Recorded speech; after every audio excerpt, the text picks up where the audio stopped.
All right, so this reading is for somebody who has, she has an Aries rising. She is a life path number 11, and she has North Node in Gemini. She also has a moon in Pisces, which is going to be activated quite a bit because we've got Neptune in Pisces right now. So basically, pay attention to your dreams carefully.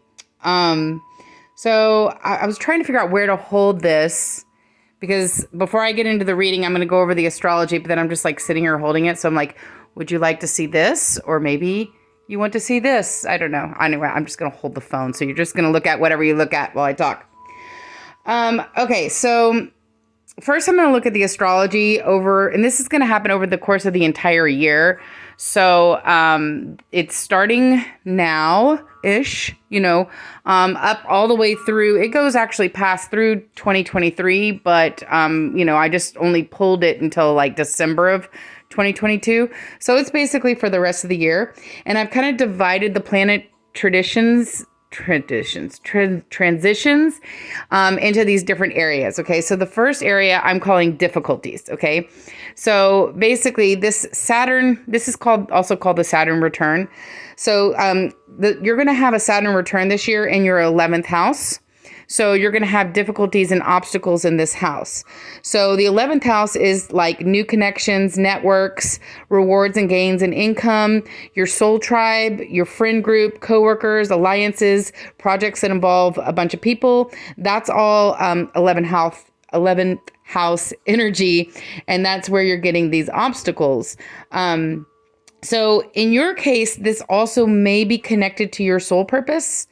So your soul purpose is in Gemini or third house energy. So that involves community and collaborations with networks of people. Okay, so your soul purpose is you're a connector energy.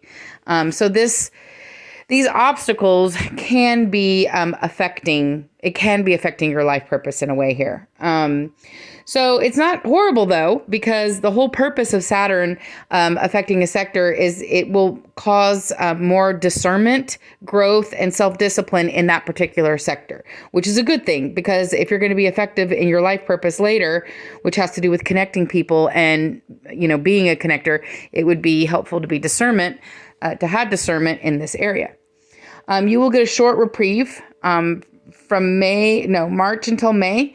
So the energies are going to lighten up a little bit and you're going to have some positiveness in this area from March until May, but then it's kind of going to go back to obstacles. You're going to have there's going to have other planets that come in and help. So it's not just like horrible the whole time, but just in general, you're going to feel a lot of obstacles in the area of connection with people.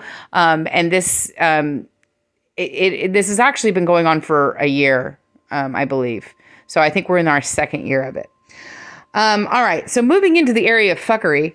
This is fuckery and overhauls. Okay. So this is happening in your second house. And this is your material possessions, finances, assets, financial security. It could even be things like your clothing or like your car you drive, like things like, it's kind of like material assets that you have that kind of like make up your appearance, I guess you could say. But this year it also joins the North Node, which can, again, be related to your destiny. There's two things that are related to destiny. That's your life path number and your North Node. So I don't think it's going to affect your life path because your life path is a bit deeper than that. But I do think it could relate to your soul path, which is Gemini, third house, like I said. And the reason why it could be a possibility is because this kind of has to do a little bit with like PR. So like how other people perceive you. And therefore might want to join your cause or group or whatever project it is that you're recruiting people for. It might be kind of important, like how they see you. So that could be a possibility. You've got some overhauls in your assets in this last year and this year. And this could, we'll get into that in a second. All right. So next, we're going to talk about healing. Okay, so for you, your healing is happening in your first house. Now, this is going to be extremely significant for you. So first of all, your first house is like the very essence of who you are or your soul. It's everything from like, yes, your appearance, but also like your passions and your values and what you believe in and like essentially the things that make you you. Okay, so because you're a life path number 11, this is going to be super significant. So a life path 11, you have the life path of what's called the wounded healer. So your purpose in life is basically to heal other people, but through healing yourself. Okay, so the story that you have a story to tell that unfolds that helps inspire other people heal. So it's like your example that other people are actually following. And so it's really important this year in this particular house, because your healing is in your first house of the essence of who you are. So it's like this year you're moving from the wounded to the healer. You're making a huge transition this year. So your last house, and that's going to move us right into the house of destiny, which is going to be in your 12th house. And this is not surprising at all, because your 12th house is going to be, that's like your childhood wounds and your subconscious, like wound scripts that we have from our childhood that trigger us and cause us to act a certain way around other people. All of that is super being activated this year for you. Also, because it's being activated in Pisces and you have a moon in Pisces, you need to really pay attention to your dreams. Those are going to be super important. You might get an epiphany there somewhere. Also pay a particular attention in the month of May. So in the month of May, you've got a triple manifestation push of 3 different planets that are manifesting in that month that are going to give you some kind of vision of what you can see that you want your future to be. So collectively, like all of us have kind of been in this space where we see what we don't want. It's like, no, fuck that. I don't want that anymore.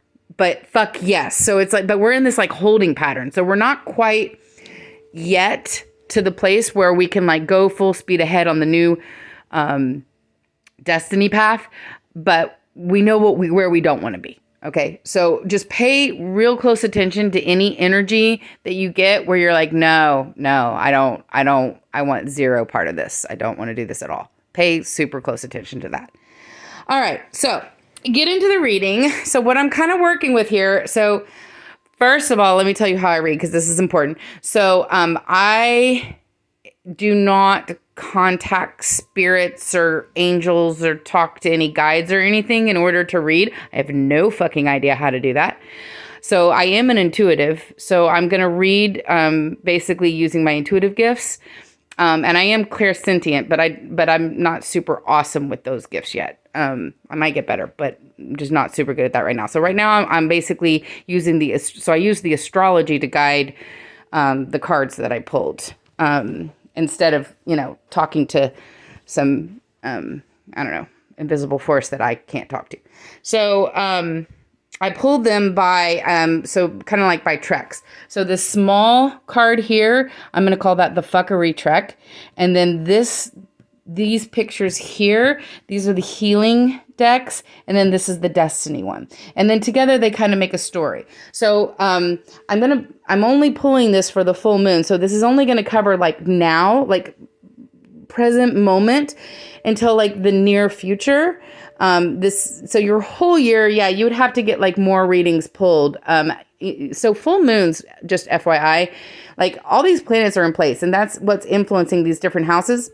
And then this is like pushing you to the new whatever space that you're supposed to be in. But then full moons come along and they're kind of like little stepping stones on the path. So they just kind of like give us little baby steps, little baby pushes. Oh, you're going to kind of go in this direction. And then the next moon, you're going to go in this direction. And you're just moving a little bit baby steps along your path. So this is a baby step. This is a significant full moon because it is the last full moon of the year. So the astrological year actually starts on March 21st. And this is the 5th full moon that we've had at a degree over 20, which makes it more, it's more powerful. So it's a more powerful push. All right. Anyway, let's get into the cards. Okay. So right here, let's see if we can, now I'm going to focus on cards. All right. So this is going to be the past energy. Okay. So either the past or up unto the very present. Okay. So it could be like a year in the past or like a couple years in the past until the present. But anyway, so this is like the energy that you're moving away from or the energy that you're changing from. All right. So in your healing, trek here. And which one was your healing again? Oh, your first house healing. Oh, okay, that makes sense. Okay, so so let's see. Let me get, hold on 1 second. Okay, sorry. All right, so this is the transformation card. Okay, so that makes a lot of sense in that you're healing your first house because you're essentially transforming, you're in the process of transforming like everything about you essentially. So if you picture like a phoenix, right? Like a phoenix has to burn everything to ashes before they create a new bird. It's essentially that energy that is the process that you've been going through for the past, year or so. All right. And you're coming towards the end of it in this year. So your healing journey is going to complete this year. So pretty much everything about you, your values, your beliefs, all of that kind of thing, it could even be your appearance, what you like, where you live. You've been creating a new you. In your destiny, though, and in your subconscious, you've been trapped in fear. In the past. So you're trapped in these old stories that you're telling yourself in your head. And this is actually holding your holding your transformation back. So you're kind of like you were in like a non-action or like delayed action.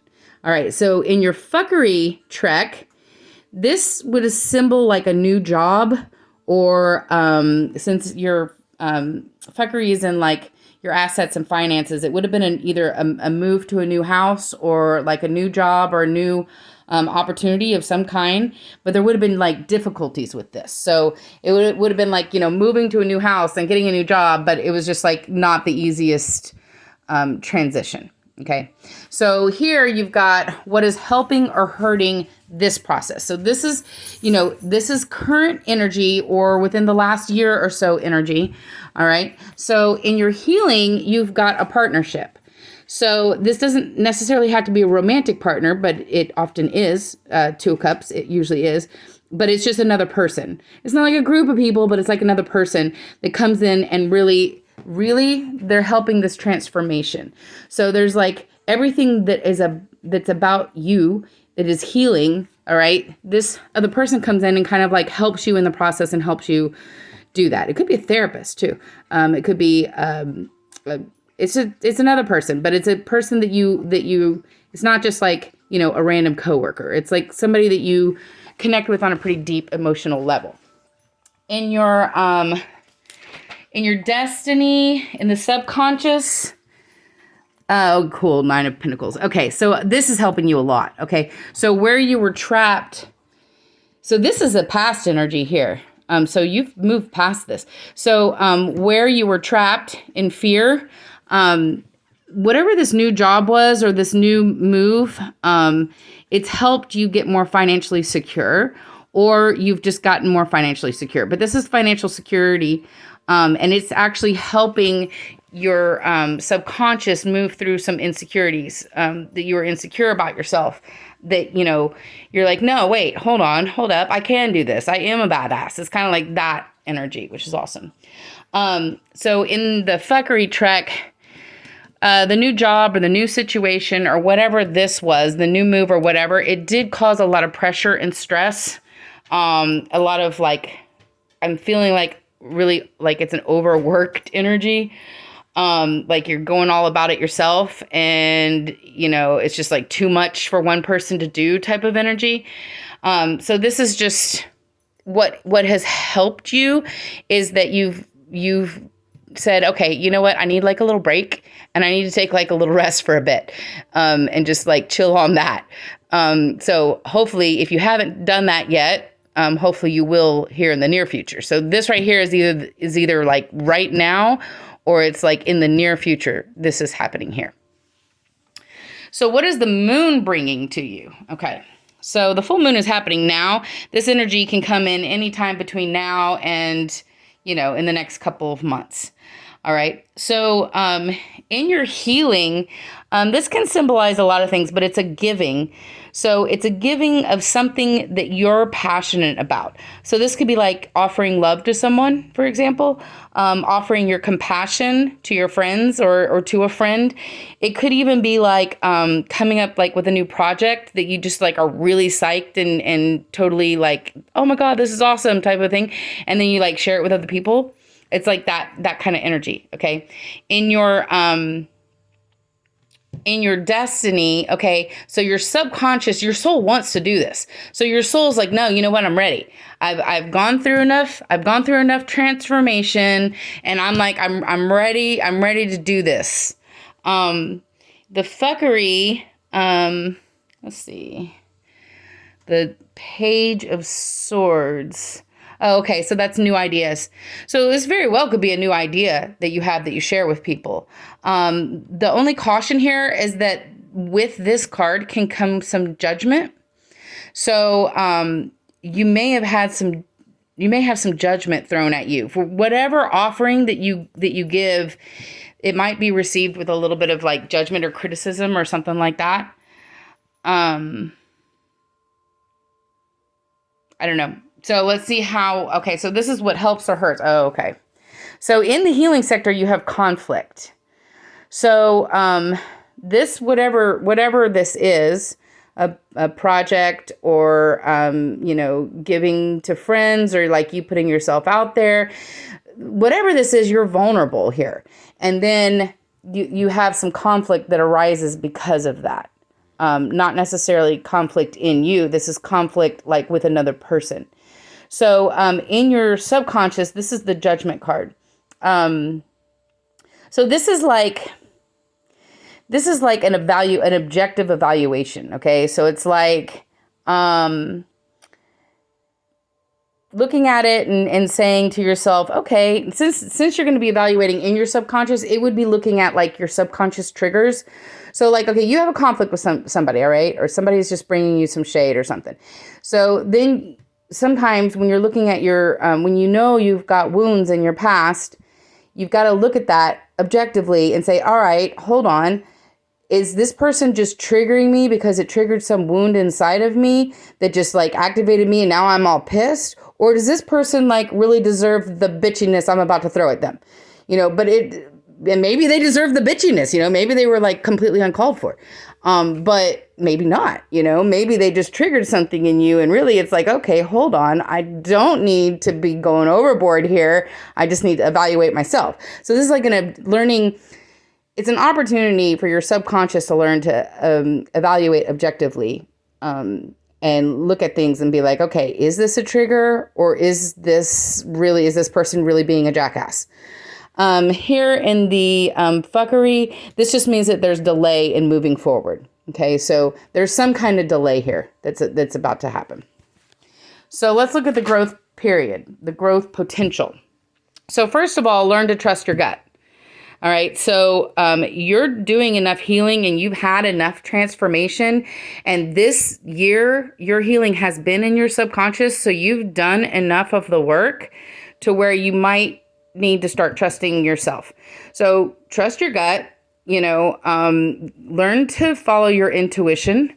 All right, that's where your growth is here. So whatever this tells you in your evaluation, learn to trust your own answer.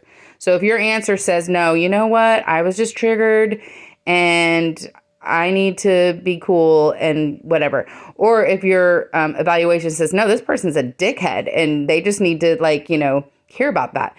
Trust whatever it is that your subconscious decides is what that's saying. And that's a growth potential because you're learning to listen to your inner voice. In your destiny, this is loss and this is loss. And it's specifically, this is the 5 of Pentacles, so it's specifically financial loss. So what could be happening, and you've got another judgment. Okay. So in the fuckery, you've got another judgment. So there's another evaluation here. So what could be happening here is you may be learning to question what it is you value. Because, back here, where you're developing into this new you might you might say, well, is this car important? Or is this house important? Or it might be like, what material possessions do I really need type of a question. It also could have to do with superficial friendships. So, are these friendships really what I want? Are these really what's important in my life? So there's an evaluation that's going to happen, and there's growth potential in that. So this is your message to yourself. Oh, awesome. I like that fuckery decided to be cool. Okay, so in your message to yourself, first of all, in your healing potential, while you're healing, you're going to tell yourself to cut out things that don't serve you. So let go. If something isn't serving your greater, higher purpose, let it go. Let that shit go. You don't need to be wasting your time, basically. Stop. Don't waste your time. Stop it. In your destiny, you're going to take a chill. All right. You need to rest and rejuvenate and heal. This is the healing card. So you're going to take some time for this healing to happen. This is also appropriate to what is in the stars right now. In all of our destiny track, we're actually in a holding position right now. So we came from what we don't want, and we know for sure what we don't want, but we're not quite to where we do want yet. So you're going to get a vision of it in May, but then it's going to fizzle out, and you're kind of going to be in a holding pattern for the rest of the year. So this is super appropriate in the destiny card, and that's going to be in your subconscious. So you do have more subconscious work to do. You're doing really good in your subconscious though, but you have a little bit more work to do, and that just involves a little bit more healing and resting, and it'll come to you. In the fuckery track, basically, this is the 9 of Cups, and it's basically like, aha, sorry I was fucking with you, but really, you're okay. This is the single and happy card, or the you're going to be just fine and happy just the way you are. You don't really need anything else to add to you. Just learn to love yourself, and you'll be fine. All right. That's all I have. I hope that was helpful. This is an experiment because I don't channel spirits. I'm using intuitive psychology to do this reading. So let me know if it resonated or not. Hopefully I could catch on to your planet. I was trying to catch into your planetary influences to see if I could catch the messages that way. Maybe I did. Maybe I didn't. Let me know. All right. Hope you enjoy. Bye.